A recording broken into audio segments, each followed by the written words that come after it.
What's going on, everybody? Welcome to another brand new installment of Renegades Reviews, exclusively here as always on the Casa D18 Studios channel. I, of course, am your host, the Renegade JJ Williams, and today I'm going to be discussing from 2012 Hotel Transylvania, starring Adam Sandler, Selena Gomez, Andy Samberg, Kevin James, Steve Buscemi, Fran Drescher, Molly Shannon, David Spade, Cee-Lo Green, and Jon Lovitz. What's up, everybody? Thank you for joining me today, as always, right here on another brand new episode of Renegades Reviews. Today, like I said at the top of the show, going to be going to Hotel Transylvania, taking a step away from some of the more adult-themed reviews that I've been doing this month. Give you a little something a little bit more family-friendly, all ages. And our film opens in the year 1895. And Martha, the wife of Count Dracula, has just been killed at the hands of a human mob. Now, in order to protect his newborn daughter, Mavis, Drac orders that a massive 5-star hotel be built in Transylvania. And the hotel is supposed to serve as Drac and Mavis's new home, as well as provide sanctuary for other monsters in the world where they can come, relax, without having to live in fear of persecution. Some of the most famous monsters in the world come over the years and frequent the hotel. Some of these include Frankenstein and his wife Eunice, Wayne the werewolf, as well as his wife Wanda, and their extensive family, tons of pups just running around, literally attached to them as they walk around most of the time. The Invisible Man, Griffin, and Murray the Mummy. And these are just a few. There's also Bigfoot, there's Blob. There's all these different monsters. We then flash forward to the present day, and it's Mavis's 118th birthday party. Dracula for years has told Mavis about how unsafe the outside world is, but he promised her that on her 118th birthday, she could experience it for herself. Drac keeps his promise, but he sets up an elaborate ruse.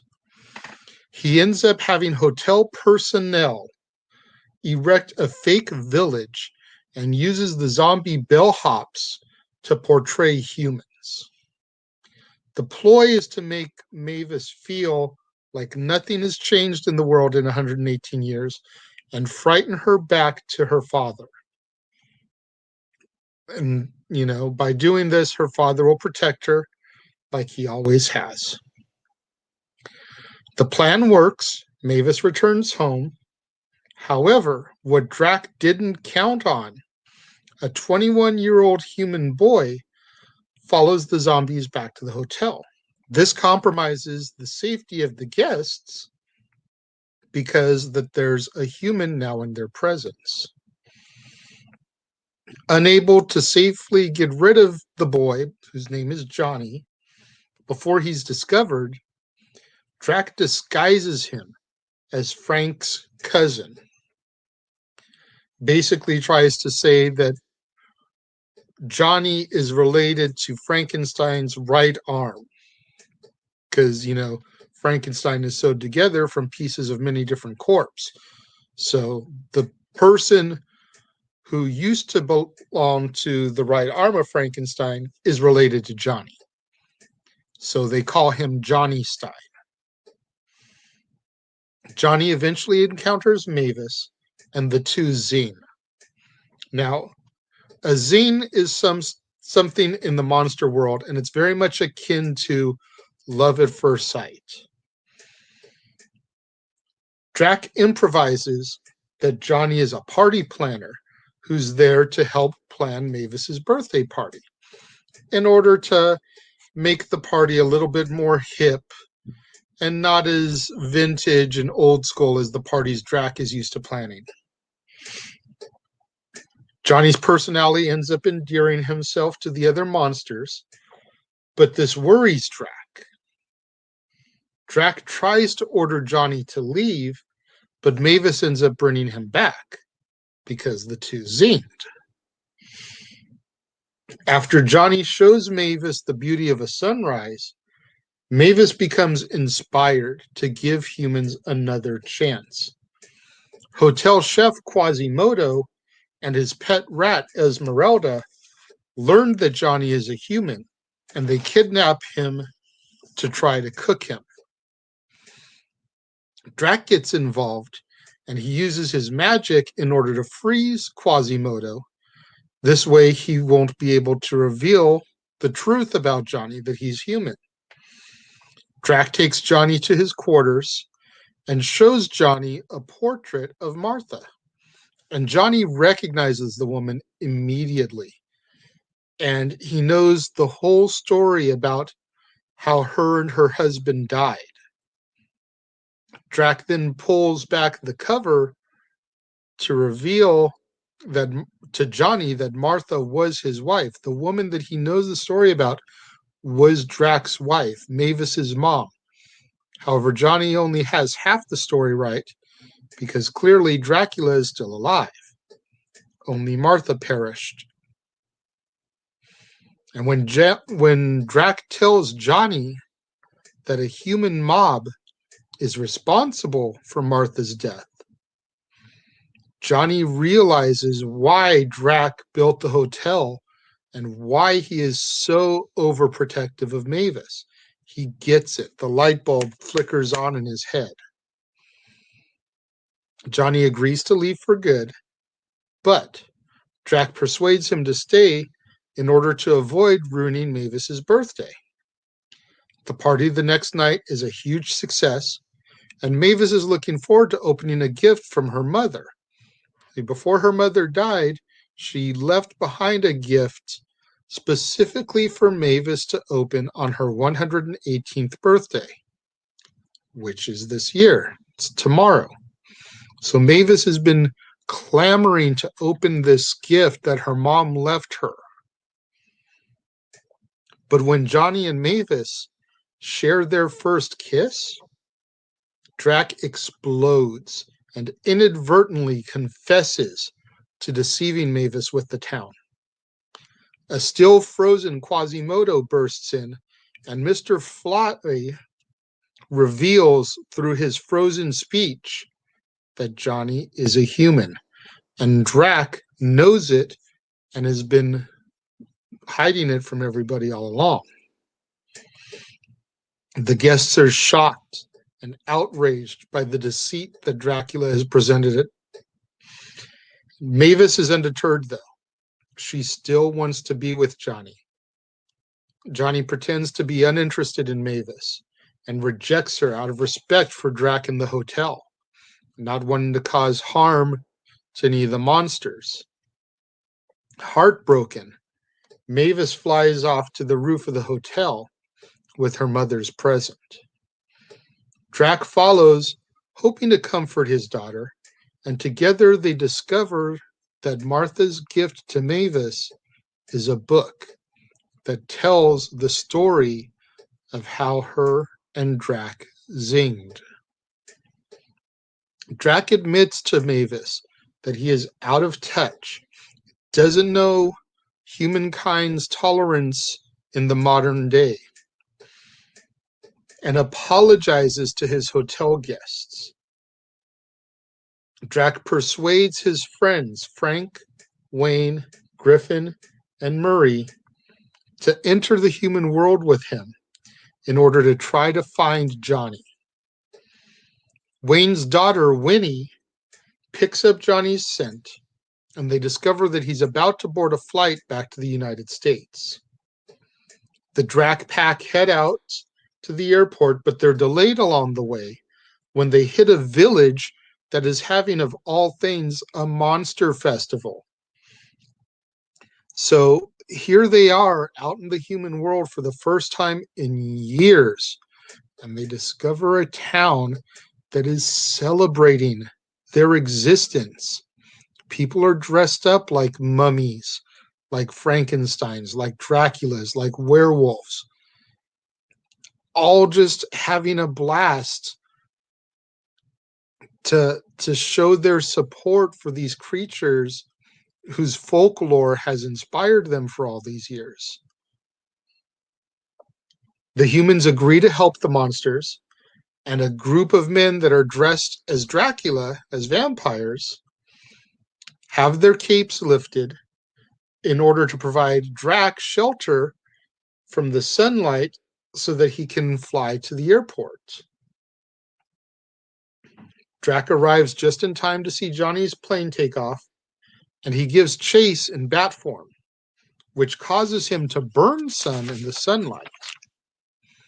Drac is able to get Johnny's attention, and then he makes his way to the windshield in order to use his mind control powers on the pilot. Drac then apologizes to Johnny through the pilot and says that Mavis is allowed to make her own decisions now. She is old enough. Johnny accepts the apology, and Drac manipulates the pilot in order to return to the Transylvania airport. Drac takes Johnny to Mavis and tells her that he approves of her and Johnny being together. Johnny admits that the zine was mutual, and the two of them kiss. And as our film draws to its conclusion, the monsters celebrate Mavis's birthday, and everybody is happy at the hotel.